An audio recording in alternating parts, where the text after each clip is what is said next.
హిందూపురంలో వైఎస్ఆర్సీపీ ఆఫీస్పై దాడికి TDP MLA Balakrishna బాధ్యత వహించాలన్నారు మాజీ ఎమ్మెల్యే విశ్వేశ్వర్రెడ్డి.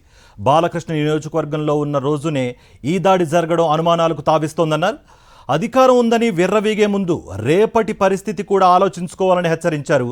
అధికార పార్టీకి కొమ్ము కాస్తున్న పోలీసులు బాధితులపై కూడా కేసులు నమోదు చేయడం పట్ల మండిపడ్డారు విశ్వేశ్వర్రెడ్డి.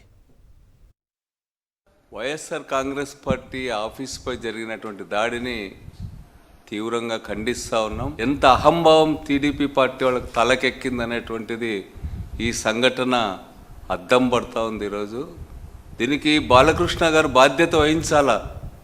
ఎందుకంటే ఆయన వచ్చినప్పుడే జరిగింది. ఆయన రోజు హిందూపూర్లో ఉండాయని కాదు, ఆయన వచ్చిన రోజే ఇట్లాంటి విధ్వంసం జరగడం అనేటువంటిది అనేక అనుమానాలకి దారి తీస్తుంది. ఈరోజు అధికారం ఉందని చెప్పి విర్రవీగితే రేపు అధికారం పోయిన తర్వాత ప్రజలు ఏ విధంగా స్పందిస్తారనేటువంటిది ఈరోజు వాళ్ళు అర్థం చేసుకోవాల్సినటువంటి అవసరం ఉంది. ఈరోజు పోలీసులు అధికార పార్టీ ఏజెంట్ల లాగా అక్కడ వ్యవహరిస్తూ ఉన్నారు. మా ఆఫీస్ పైన దాడి జరిగితే మేము వాళ్ళని పరామర్శించడానికి కానీ ఆఫీస్ దగ్గరకు పోవడానికి కానీ ఈరోజు మేము అనుమతించమనేటువంటి వైఖరిని ఈరోజు ఈ ప్రభుత్వం తీసుకుంది.